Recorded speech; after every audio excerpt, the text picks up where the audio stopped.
is Carol Ann McGee. I was born in 1937, May 18th, which makes me close to 87. I was born in Bloomsburg. I lived in Palmyra for about quite a while. In Muncie from about 73 to 81 in there, Muncie, Pennsylvania. Okay. So that was north central Pennsylvania. I was moving up north. Thank you. And then this is my grandma also. When do you remember first hearing about the Soviet Union and the Cold War, and then what did you think about communism? Okay.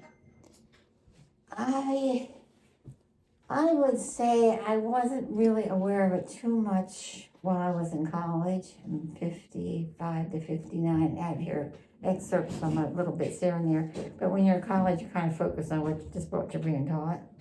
At least we were then. And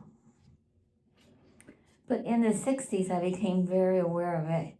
In the early 60s, there was a group called the John Birch Society, which was a very, very, I don't want to say conservative, very, very right-wing, but they were concerned about communism. I don't think I ever went to one. I think maybe my parents might have gone to one. They were considered radical, but they were concerned about the growth of communism.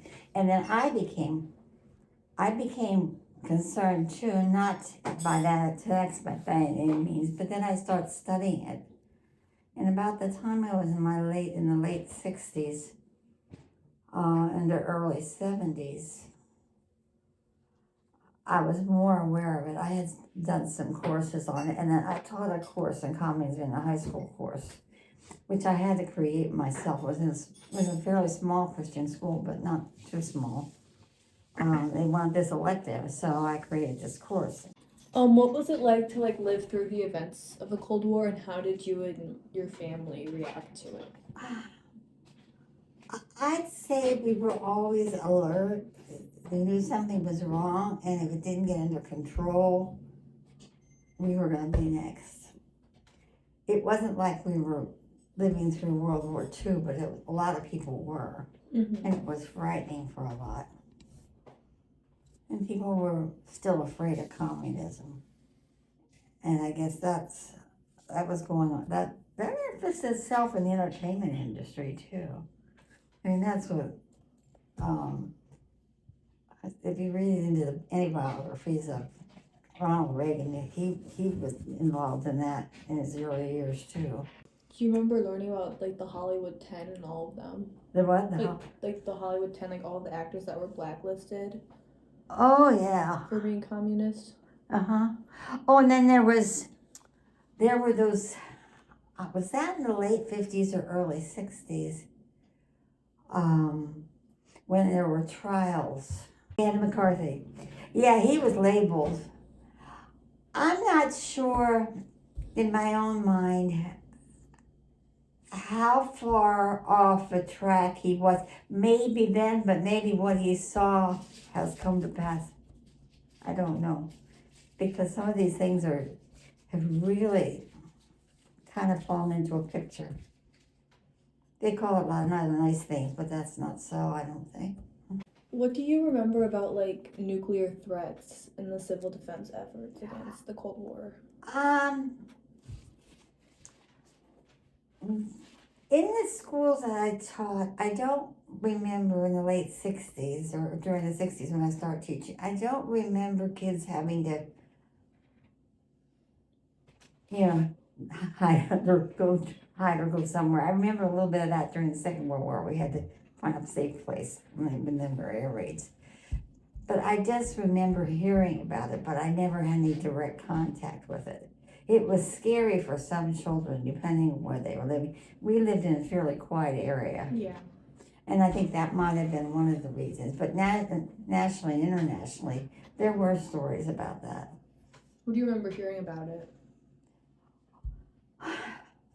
Children were being intimidated, and that was a way to get to their parents and their families.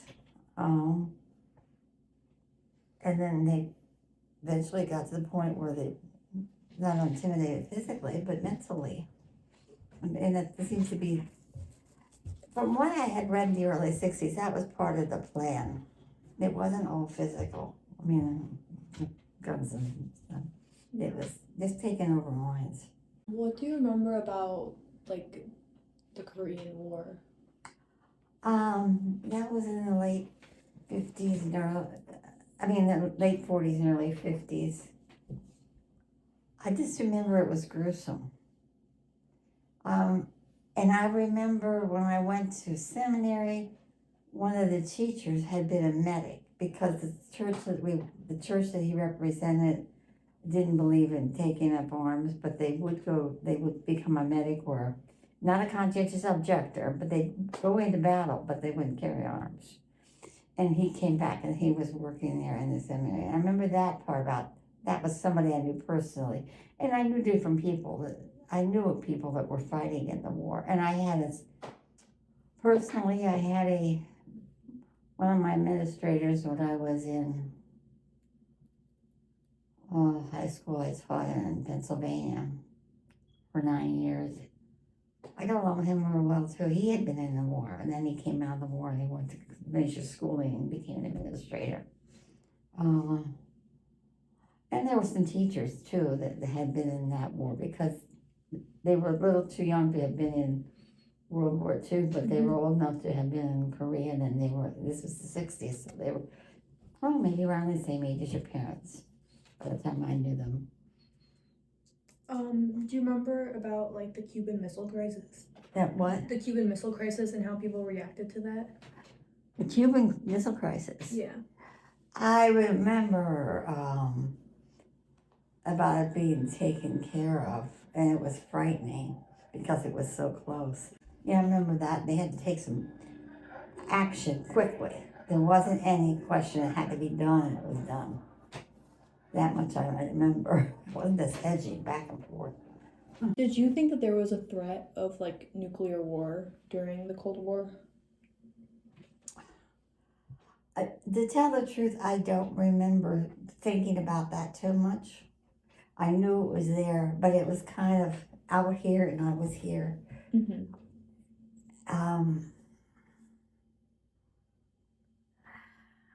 No, I just remember it's scary to talk about, but nothing. This would have been in the late 60s, I think. Yeah. We didn't get into that very much at that time, no. I think it's probably more real now. Do you think that like nuclear war is still possible? Mm-hmm. I do. What do you remember about the space race and the? Oh, everybody was excited. Excited. Oh, the use of drones. Now that's not space race, but it's an outcome of a lot of things that happen. Yeah. And I guess it's probably gone in directions I never would have thought about it as much, but it is exciting to think that people walked in the moon, but whether it was good for them or not, I'm not sure. But that was so far away from all the things that are happening now. But it was exciting times for so many people, and when I see those that have stayed with it and how much progression has been made. And but I've been able to see it grow over, like, since it really got big news. Mm-hmm. So I guess exciting sounds like a simple word, but that kind of, it is. Is that how you felt like at the time watching it on TV? What is this? What is this? This is amazing. And what's it gonna do? I didn't know, and I still don't know. I think all this is outgrowths of all this technology growth that has happened. And that part I don't think is bad. It's what it's done to people's minds. And Do you remember when the Berlin Wall was put up? when the what? The Berlin Wall. Yeah, I remember that. What do you remember about it? I remember the people that on the other side did not have access to all their like washers and dryers. They had to do things in the middle of the night, Mm-hmm. and they could not escape. And people tried to escape. I remember the stories about trying to get over past the wall, and about the one that came in the balloons. And it was after all the war and all that they had been through during World War II, and then to have that wall go up in the Russian sector and in Berlin. That was only a little part of it in Berlin, and they had the whole fourth of Germany besides that. And it was a wall, and I guess the most famous saying was Mr. Khrushchev, Mr. Somebody, tear down that wall. And then they did.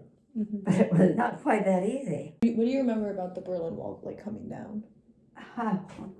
Well, it was in the 80s, it was under Reagan. Yeah, Berlin was not in the Russian sector, but Berlin had the fourth of it was behind the wall. And that 3/4 of the city was not. Yeah. But then they were up here in this whole sector they were.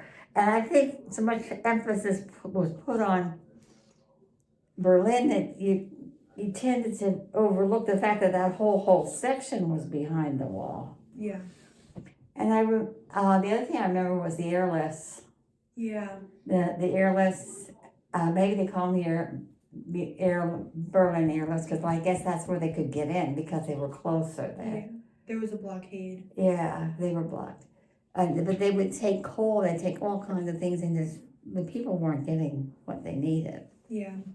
And if they wanted to wash clothes or cook, they had to do it when nobody else was. And those kinds of things. That sounds maybe trivial, but I'm sure it was not easy by any means. Yeah, definitely. And they didn't have any freedom. Yeah, I remember that. Once in a while, but those were the two big ones.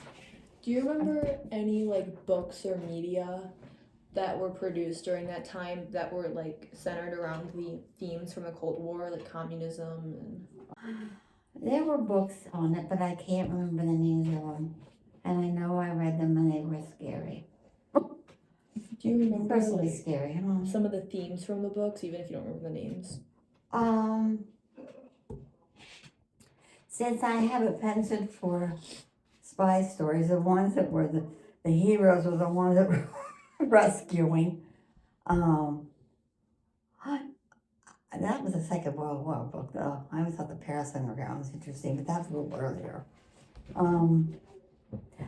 There's a Russian series too about Russia during these times and the changes that were made within the country. Not too much about China, but China was a different kind of communism at the time than what Russian was. I'm not sure now what they are, but there wasn't all this excitement and fear of China then as there is now. It's growing. Yeah.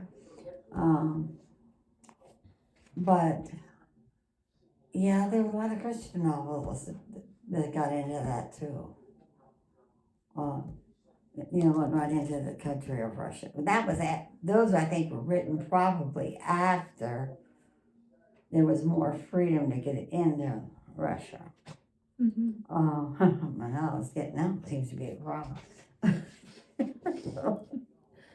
What do you think about like the use of psychological warfare during the Cold War, like kind of like that, like attacking more mentally than physically?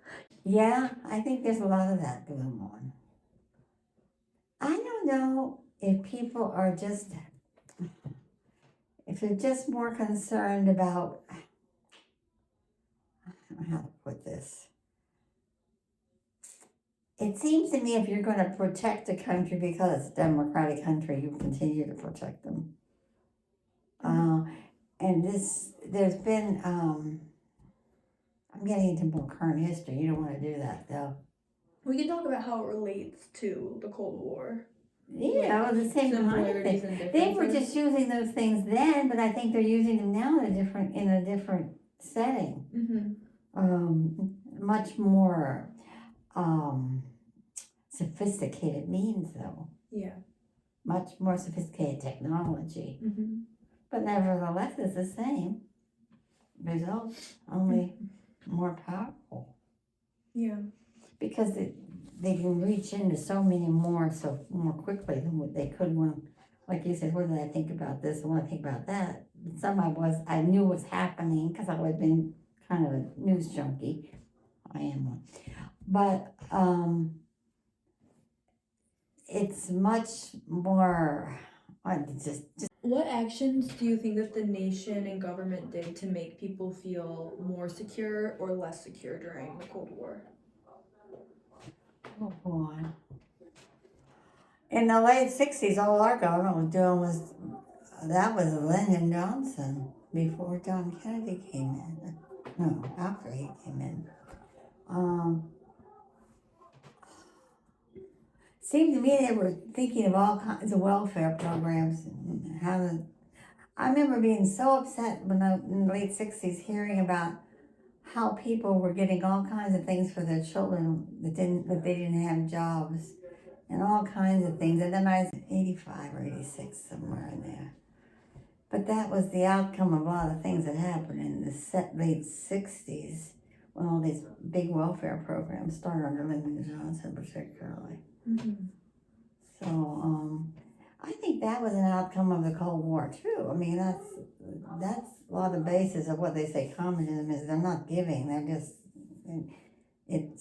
they're just putting things in people's hands so they think that they don't need to do anything, but they do. Mm-hmm. They're not healthy.